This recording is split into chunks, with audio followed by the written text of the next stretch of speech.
C'est le 7e vlog jardin. Nous sommes aujourd'hui le 15 mai, donc ça fait quelque chose comme 9 jours entre le 6e et le 7e. Allez, c'est parti, générique.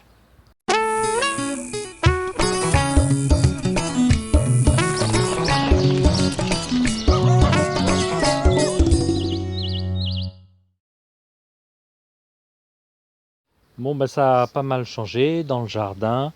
Alors ça continue sa progression. Voilà, par exemple, les poiriers, hein. Les poires ont grossi. Il y en a encore qui sont tombées, des petites poires, mais c'est pas très grave, hein, comme je vous l'ai déjà dit. Vous voyez, par exemple, là, si on regarde au sol, là, ce que vous voyez au sol par terre, eh bien, c'est des petites poires qui sont tombées. Bon, rien de bien méchant, hein, parce qu'en fait, il en reste encore beaucoup dans les poiriers. Et on en aura, si ça arrive à terme, tout ça, on en aura suffisamment. Voilà. Il n'y a pas que des poires, il y a aussi des pommes. Donc vous pouvez voir ici, il y a des petites pommes. Alors c'est moins chargé que les poiriers, mais franchement, il y en a assez. Si elles arrivent toutes à maturité, ben, ça va être chouette, on va pouvoir manger des pommes, faire des tartes et ainsi de suite. Dans ce carré de jardin, là, ici, c'est en premier plan.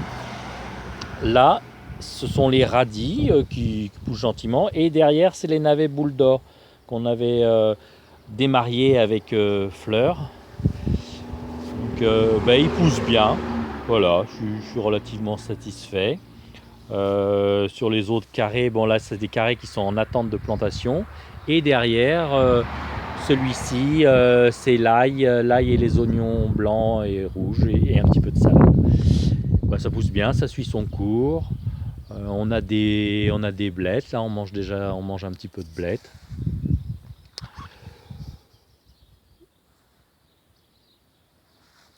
Voilà, ça, cette petite menthe là, celle-ci là, ah bah deux choses, tiens. Là à côté, c'est rigolo, hein. Ça c'est un sureau qui a poussé. Sûrement un oiseau qui a mangé une baie de sureau et puis qui est venu faire une crotte là et qui a emmené une graine. Donc je vais le laisser là et je l'arracherai plus tard ou je vais le mettre en pot, je sais pas, et je le remettrai dans la haie.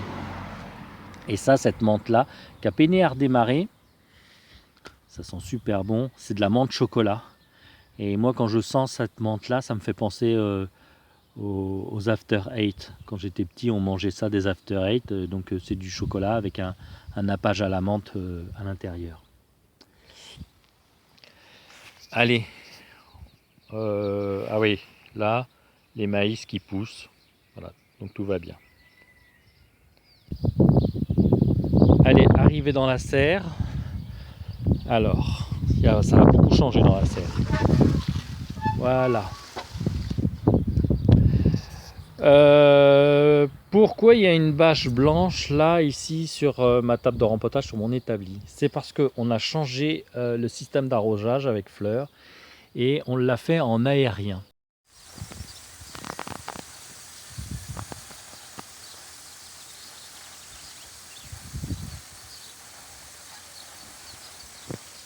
Voilà, le système d'arrosage en aérien, les asperceurs donc sont là. Je vais me rapprocher.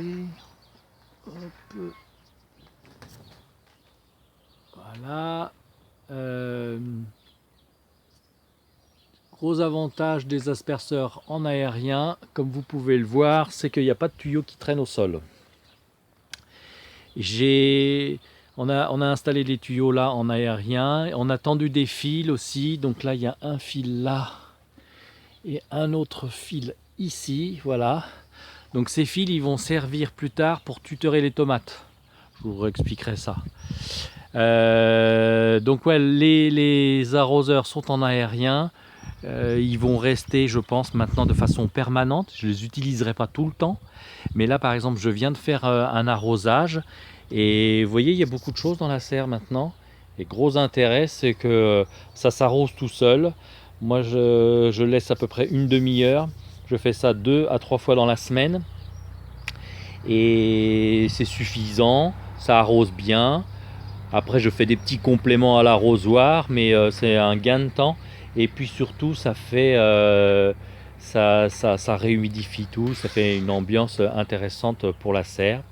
Ça apporte l'humidité qu'il faut. Alors dans les serres, c'est toujours un équilibre entre humidité et pas trop d'humidité qui peut créer des maladies. Bon, pour le moment j'arrose comme ça, mais après je changerai, je viendrai peut-être au goutte à goutte ou à l'arrosage d'appoint. Mais pour le démarrage des cultures, c'est bien. Alors, dans la serre, il y a eu beaucoup de changements. Donc, comme vous voyez, il n'y a plus la table de culture, on l'a retirée avec fleurs. Et il y a eu des repiquages en tout genre. J'ai planté les pieds de tomates. Alors là, comme ça, vous ne le voyez pas, mais je vais vous les montrer un petit peu plus. J'ai planté des pieds de tomates, j'ai planté des courgettes aussi pour avoir des courgettes d'avance. Donc voilà par exemple un pied de courgette, là aussi, et puis voilà, un pied de tomate. Donc en fait sur la vue d'ensemble on les voit pas trop parce que j'ai posé toutes les barquettes des autres plants autour. Et c'était, ben voilà, fallait que je m'étale pour avoir de la place.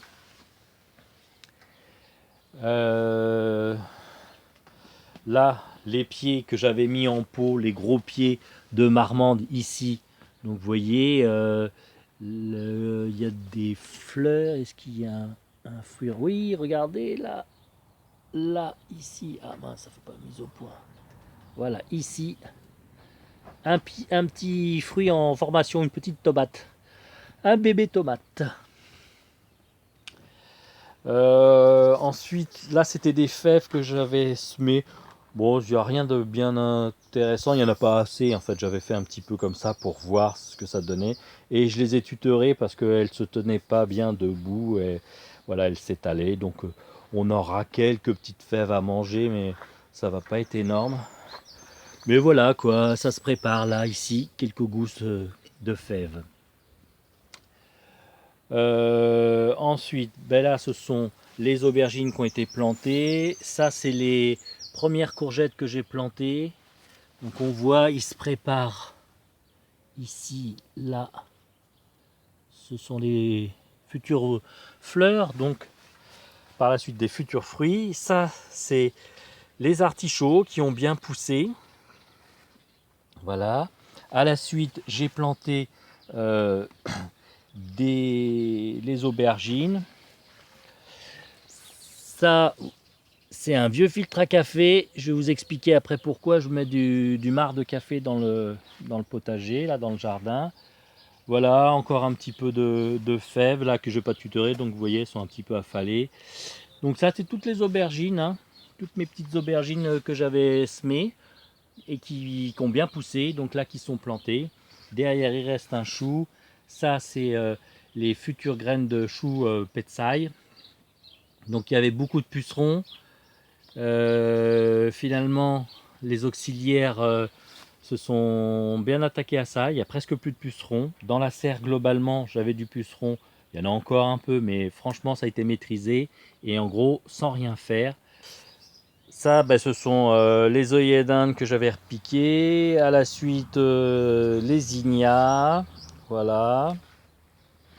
Là, ici, ce sont des tournesols qui ont bien poussé. Là devant, là juste là, tout ça, c'est les plants de courge. Donc il y a un petit peu tout en plants de courge. Potimarron, ça ce sont des potimarrons. Bon, c'est ce que vous aviez vu dans la table de culture. Là ici il reste des aubergines.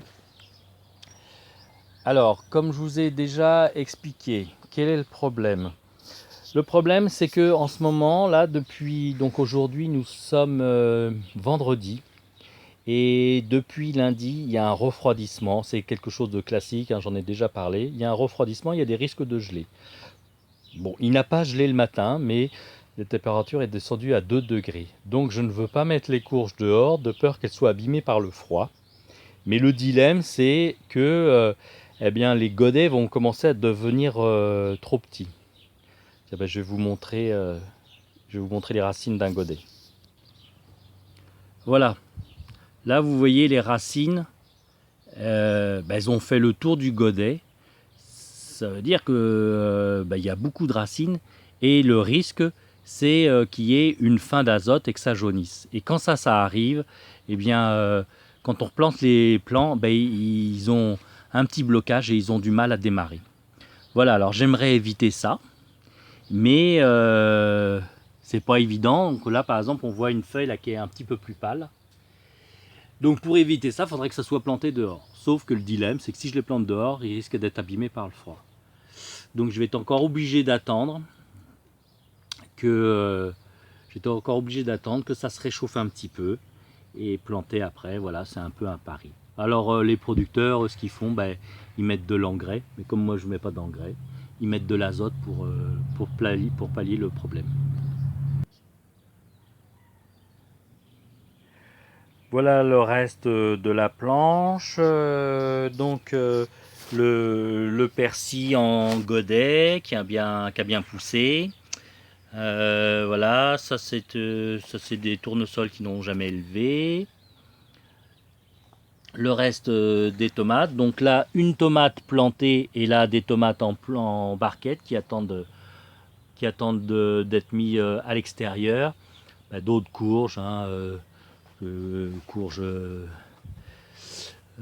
courges genre sucrine du Berry, ainsi de suite. Les courgettes aussi, les courges spaghetti.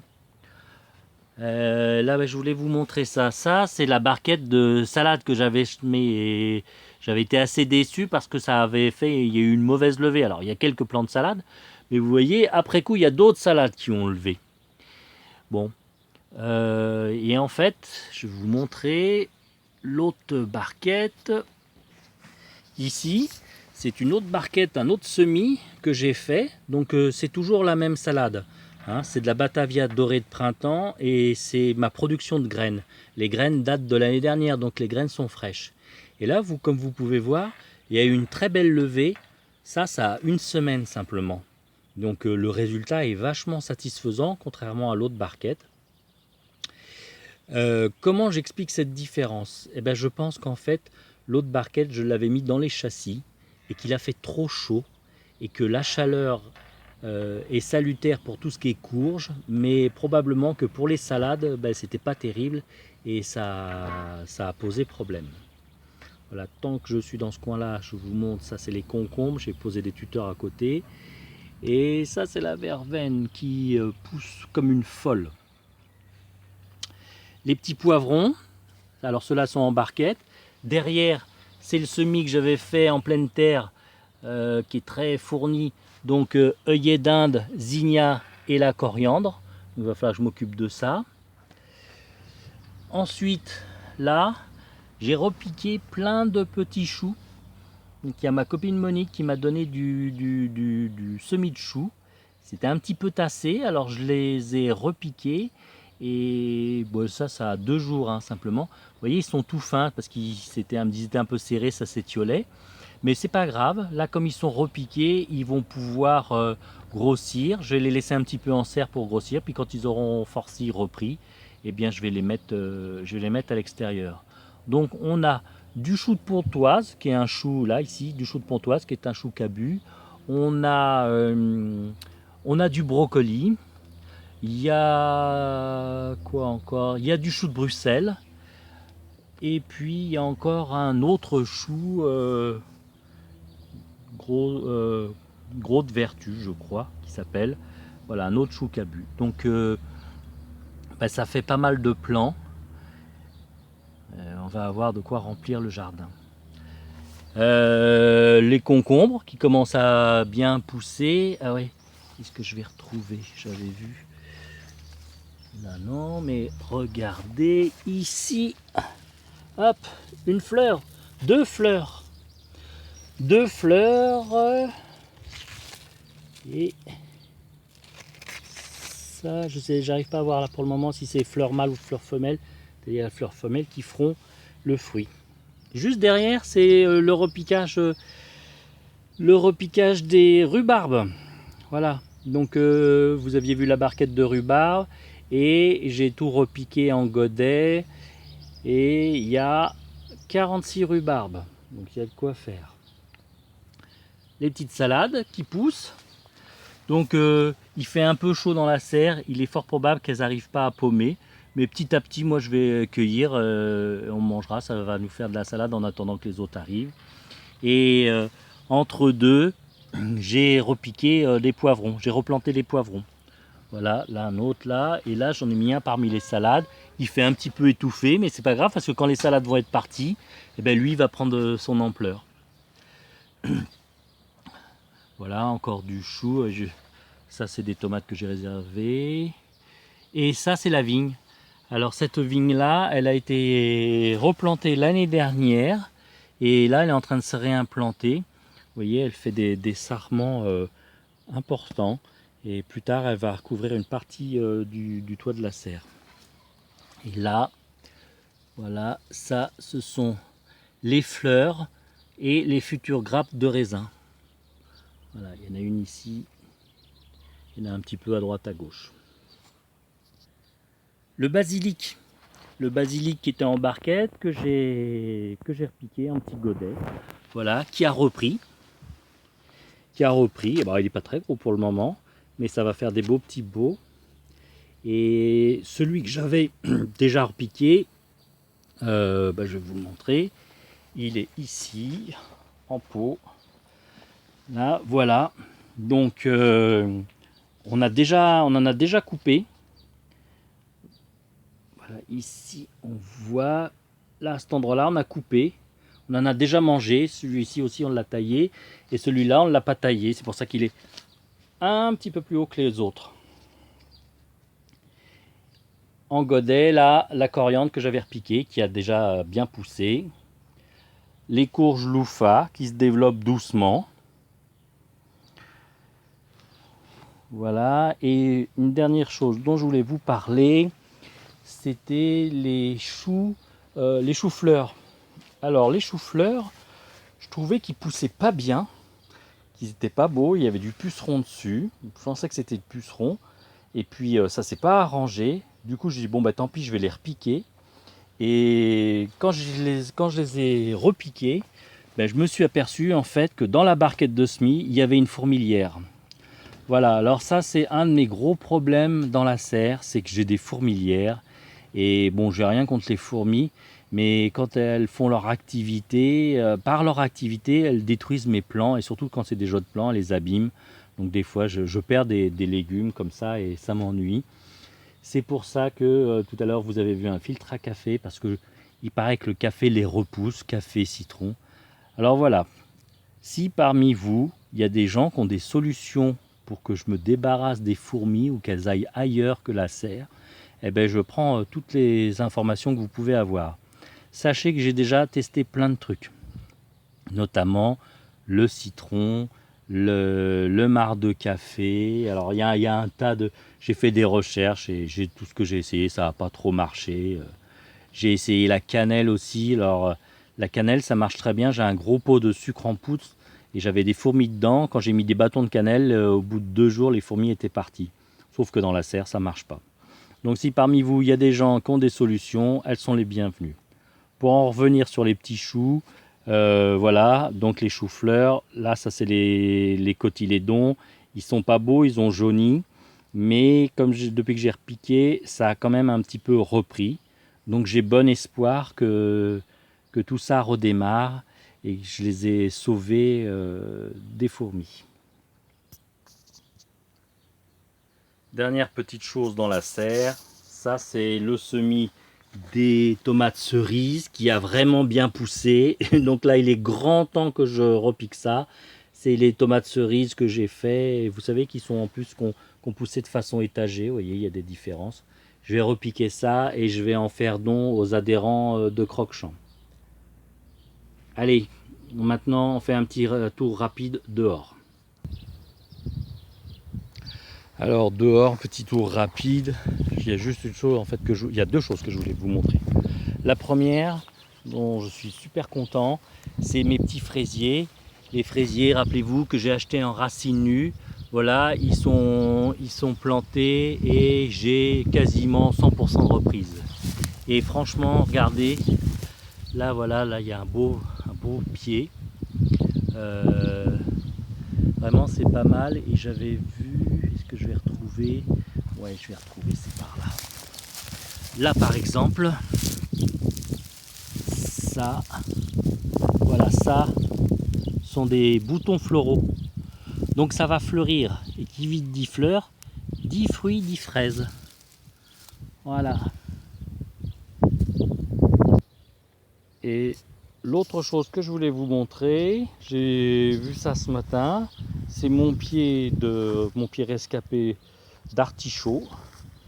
Et regardez dedans, il y a une fleur d'artichaut. Voilà. Alors, on va pas s'étouffer, c'est pas un gros artichaut, mais je suis quand même vachement content d'avoir un artichaut qui arrive et qu'on va pouvoir manger. Bien, ben c'est la fin de ce vlog en compagnie de Fripouille et de Wedding qui viennent chercher une caresse mais qui font les petits jaloux là. Lui, ça c'est Fripouille et il veut les caresses que pour lui, il veut pas que Wedding ait des caresses. Ah mon Wedding, un pépère, ouais. Oui. Et au loin, les petites poules qui nous font des œufs entre les voilà, avec les oreilles de Fripouille qui sont là. On dit au revoir les gars.